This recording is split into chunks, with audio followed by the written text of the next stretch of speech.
Escobar, Eric Camson, and JJ Manlangit ang magkakasama sa loob. Camson going right at Dave Bernabe. And that's experience from Eric Camson showing there on that move. Now you like that you go to your primary set, which happens to be the triple post, and you attack it, take advantage of the size and the post presence of Eric Camson. Same unit na nagsimula naman in the ball game for Zamboanga. Mosqueda hanap ng papasahan to a cutting Kalisay, dishing it out to Paul Turco.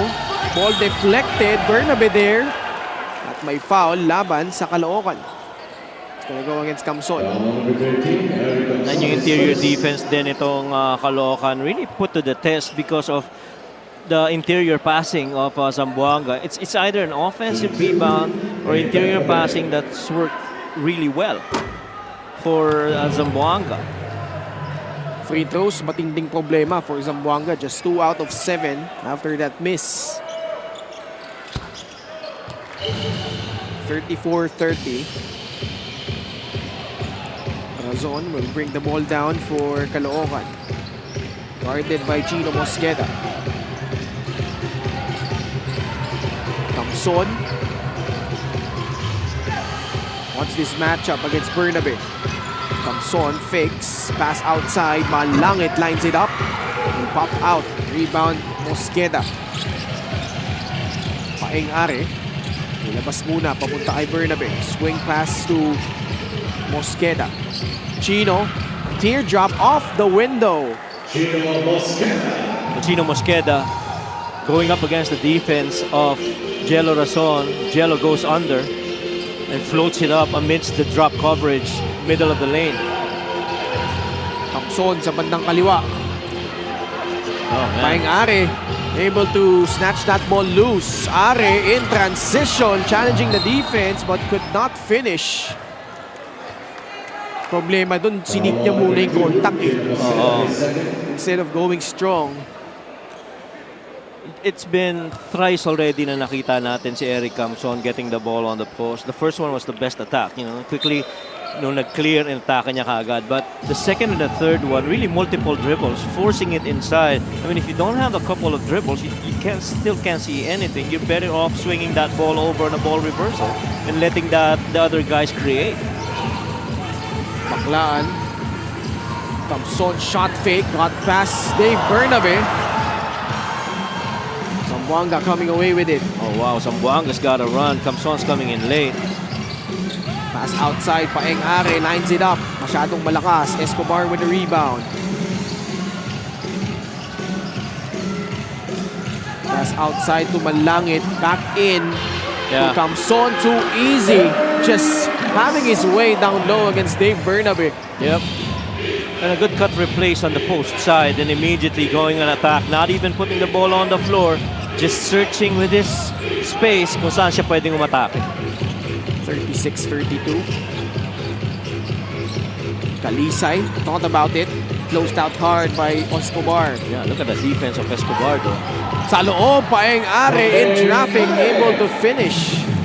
So far, Paeng-Are really living up to what's expected of him by Coach John. Bola na tapik. Razon. So far, Coach Mike, because we know Coach Mike Sagigit. Well, before that, let's see this play from Paeng-Are squeezing through against Baklaan and able to score. With Coach Mike Sagigit, we haven't really seen much of that blind peg action. Right. Well, all because might be on the defensive side too. Manila Pay, Money Pay, the digital wallet built for the community. Yeah, but I think it's really because of what the defense is allowing them, and they're quick to camp on elbows and inside the paint. Kaya naman hindi ganun kadali para makarating sila dun sa post-up ng pinch post. 38-34. 4-point lead for Caloocan. You gotta look for your shot if you're Luciano. Paeng-Ari. Nilabas niya muna. One-on-one against JJ Manlangit. What a Pulling move. up. Tough shot though. Yeah. Hindi niya may pagpag yung depensa doon. Baklaan. Multiple dribbles. Pass fake. Outside. Going to Razon. Over and back. Bola babalik sa Zamboanga. Again, didn't see Manlangit right there. He already had Paeng-Ari in the low block. Let's go to Daphne Cristobal. In the dugout, well, Coach John was just really appreciating the defense na ipinakita nitong side ng Zamboanga. Now, the challenge is to do it consistently heading towards here in the second half. In terms of offense, running is their primary option, while Coach John was also encouraging his bigs not to hesitate in taking the shots. Kasi nga pagdating ng first half, medyo parang nakangamba sila o medyo bothered sila dun sa depensa naman ng Caloocan inside the paint. He wrapped up the huddle by telling them he started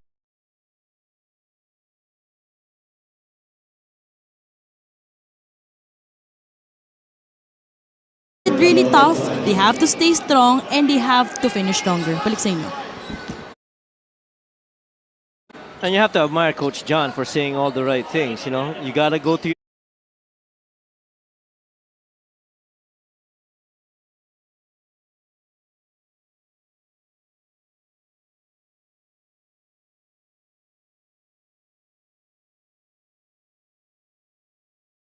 your runs, which is, I think, yun yung naging magandang kinalabasan ng performance nila in the first half. And again, encouraging the bigs to take their shots. If they have it, you gotta take it. So, parang twice or thrice I saw Kalisay hesitating on an open three, all because he had a closeout coming on him. But for the most part, really, the closeouts have been late for Caloocan. And so you gotta focus on your shot and not mind that closeout. In case in point here, Baklaan was about to go in transition, and you could see the frustration on his face, but that immediately wiped off after Eric Camson able to knock down that turnaround jumper. Paul Turco wala. Got one Got more. it back. Lumusot sa ilalim, going for the reverse. The activity of the bigs speeding up the game inside the paint, really forcing late coverages and rotates para dito sa Caloocan. Baklaan short. Still can find the range. Numbers for Zamboanga. Paeng-Ari. Kaharap niya si Ian Baklaan. Down by 4. Luciano pinabayaan sa labas. Yeah. And he makes them pay finally with a free. Which is exactly the point I was trying to drive at. If you're Luciano, you cannot second guess yourself once you're free. We've seen this guy shoot from the outside, and you gotta take it. Sa kanya yung binibigay ng depensa eh. Oo, tama. Naka-drop coverage sa kanya eh. Camson umikot. Short. Zamboanga getting a stop, a chance to take the lead on this possession. Kalisay lines it up. Knocks down the three from the corner. A couple of contrasting attack on the offensive end. The shot by Eric Camson, he got it on the final 8 seconds. On this side, they took it on the first 8 seconds. And so that kind of look and that quick thinking to get off a shot immediately is what changed the quarter so far in favor for Zamboanga.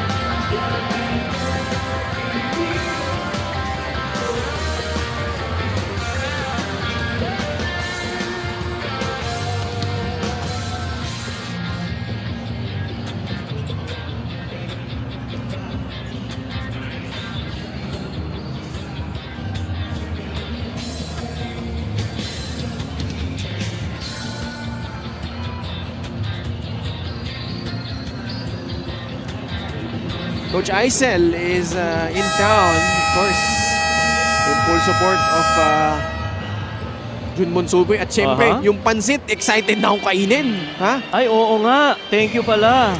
Thank you, Coach Aisel. I'm going to take this home. Aba naman. Aww. Aww. Para tayo na sa concert ng Coldplay.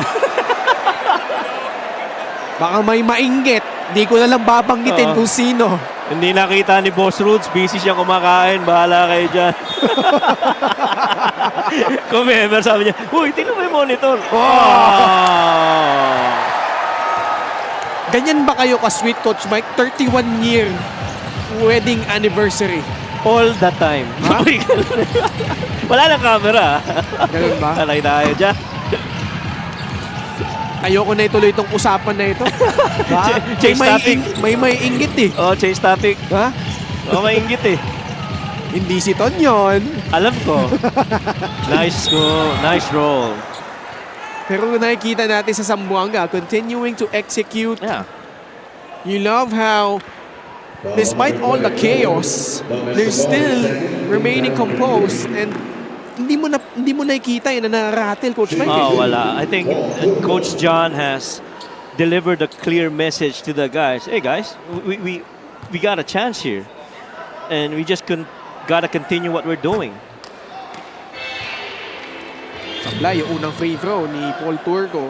Yun ang problema nila ngayon, free throws. LGR is the official outfitter of the MPBL. Oh, 3 of 8 lang sila, 37%. Samantalang lahat ng 6 na tinira sa free throw nitong Caloocan, pumasok lahat eh. 3 of 9 na after coming out empty on that trip. There you go. That's the lane. There you go. You gotta keep that post open for an attack downhill by Kian Baclaan. And I like that Kian immediately saw that and run downhill. Saka doon, di na siya naghintay. Yes.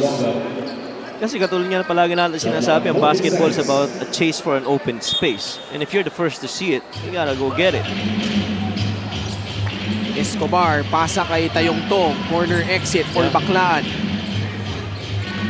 Baclaan using that rush screen. Can't finish. Again, frustrated at the lack of a call there. Kalisay. Nakuha ni Escobar ang rebound. Escobar hopping down the lane, grabs his own miss and scores. Escobar with 10 points. If there's one thing that we can conclude so far, after close to 3 quarters being completed, no one can stop Escobar on a downhill, getting a paint touch and a paint finish. Kian Baclaan off the glass. 4 straight points for Caloocan. They reclaim the lead. Pero itong gusto mo sa Zamboanga, even off a make, they run down the floor and score. And that just is experience for Paeng Are. I mean, you had Kian Baclaan score off of you, come the other side and defend against me. Cut inside, nobody checking Jake Caspay that time. First 2 points for Jake. 46-44, 2 minutes remaining in the third. Mike Are got it back from Luciano, working on Baclaan. Outside they go. Cornelius can't hit the 3. Babalik sa kanilang bola. Are One more. stepping back. He tries his own version of a triple. No good. Escobar grabs his 8th rebound. Baclaan spins off Luciano. Tapikan ng bola. Mapupunta kay Mike Are. Tatakbo dito ang Zamboanga. To the corner, Kalisay has been hitting that all night long. Knocks down another. And he's been holding that corner 3 really for the most part on a downhill. And going depends, do I check him or do I help out on a guy that's driving my side of the floor? Escobar. Si Cornelius ang bantay niya.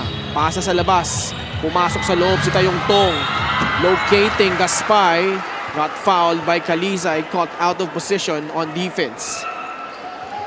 Somehow, kung mapapansin mo si Caspay, parang twice na nakakuha siya ng bola, nagugulat siya that the ball is ending up on his hands. You gotta stay ready if you're Jake Caspay because you know your mobility and your activity inside the paint allows that level of response sa depensa nitong Zamboanga.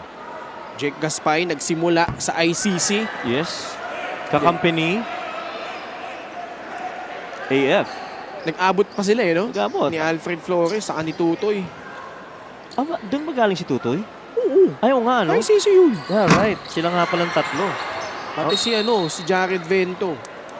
Yeah, how can I forget that? Oo. Lakas ang lineup nila nun, ah. Yeah. Alam ko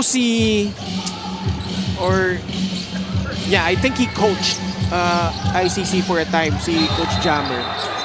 Si Jammer Amita, was part of the coaching staff of ICC before. Under, who's that? Si ano coach? pa yun? Si Coach J. Agsalud pa yata. Yeah, yun eh. Salute, that's right. 42 seconds left. Zamboanga clinging on to this 1-point lead. Kabanag nasa loob na para sa Caloocan. Gaspay. Nice give and go, leading to this gorgeous reverse layup by Jeremy Kabanag. Pero tatakbo na naman ang Zamboanga. Not letting Caloocan rest. This is a different Zamboanga team we're seeing at the moment. Oh, good control. Wow, good control by Nan Fornilos right there. Yeah. He got that handoff on the other side. Ito yun, yung napakagandang two-man action sa kabila pa kinuha ni Jeremy Cabanag. Very familiar with that pitch post action. And you're not surprised that they did it that way. But what's even more interesting is how Inan Fornilos actually played that last play.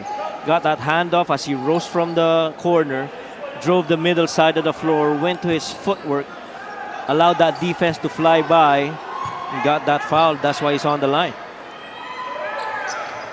Naipasok niya parehong free throws. Balik ang lamang sa Zamboanga, 49-48. Valencia. Swing pass. Cabanag. Oh, man. Turn down the shot. Matias will not. Rebound. Cornelius. And that will conclude a pretty much back and forth